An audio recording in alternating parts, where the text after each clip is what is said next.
chers amis, j'ai une grande joie à vous retrouver dans cette nouvelle journée pour notre partage biblique matinal. Je voudrais centrer ma réflexion ce matin sur une parole, une recommandation que Dieu avait adressée à son peuple d'Israël lorsqu'il y a tout le descriptif des démarches cultuelles que le peuple devait présenter à Dieu. Dans le livre du Lévitique, au chapitre 2, le simple verset 13 nous dit ceci, et c'est Dieu donc qui parle à son peuple: tu mettras du sel sur toutes tes offrandes. Tu ne laisseras point ton offrande manquer de sel, signe de l'alliance de ton Dieu. Sur toutes tes offrandes, tu mettras du sel. N'est-il pas étonnant qu'en l'espace d'un seul verset, Dieu recommande fortement et avec insistance que toute personne désirant offrir à l'Éternel quelque chose pour le remercier, l'honorer, devait mettre du sel. Dieu ne prend pas plaisir à une offrande insipide, sans saveur, quelque chose qui ne procure aucune sorte de sensation.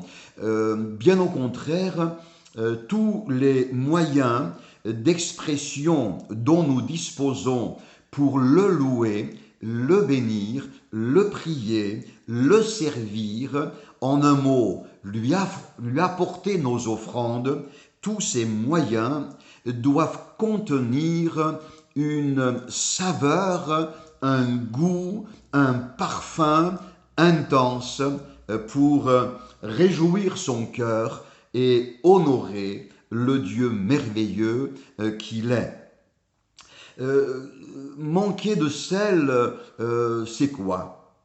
Comment notre offrande pourrait-elle manquer de saveur? Eh bien, c'est par exemple apporter des prières, des louanges, chanter des cantiques avec un esprit de routine, un esprit religieux, sans vraiment réaliser la teneur des paroles que nous exprimons et sans réaliser non plus la grandeur de l'instant que nous vivons lorsque nous sommes là dans la présence de notre Dieu, de notre Sauveur.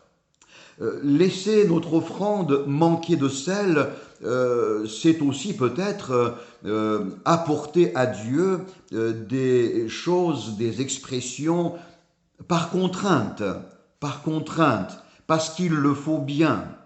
Quelle mauvaise motivation! Laisser l'offrande manquer de sel, c'est aussi peut-être apporter à Dieu des expressions de dévotion avec des calculs humains qui seraient cachés au fond de notre cœur, comme pour obtenir en contrepartie quelques grâces et quelques bénédictions. On ferait en quelque sorte un commerce avec le Seigneur, mais là aussi, quelle mauvaise motivation. Une offrande sur laquelle on mettrait du sel, c'est quoi? Bien évidemment, avant toute chose, c'est une offrande qui est motivée par un amour sincère, intense, un amour persévérant, constant que nous éprouvons pour notre Dieu. Nous l'aimons, nous le chantons, nous le servons, nous le prions, nous recherchons sa présence en tout temps, dans les jours faciles comme au milieu des problèmes.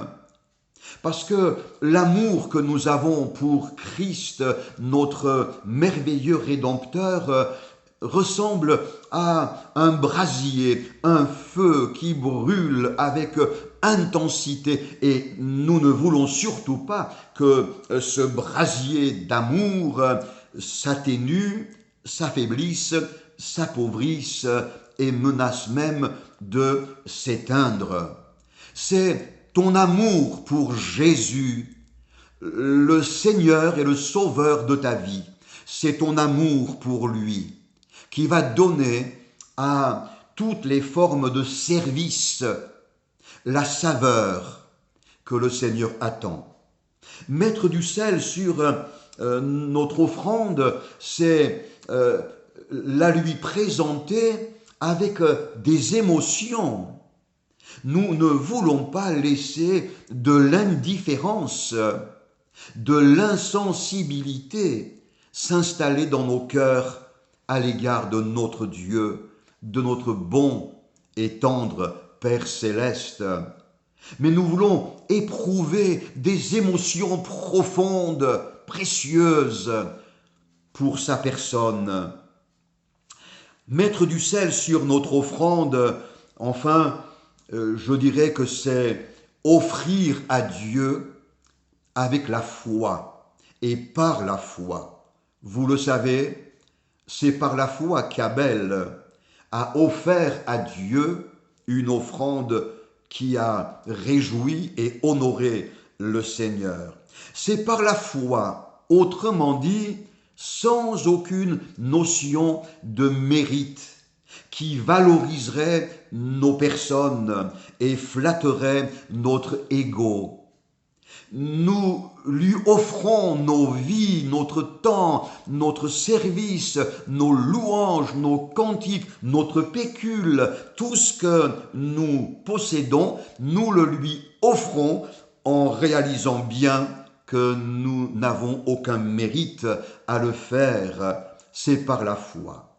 Alors mon frère, ma sœur, mets du sel dans toutes les formes de service que tu offres à ton Dieu, il sera réjoui, honoré, et il prendra plaisir en toi. Que le Seigneur t'en fasse la grâce. Bonne journée et à bientôt.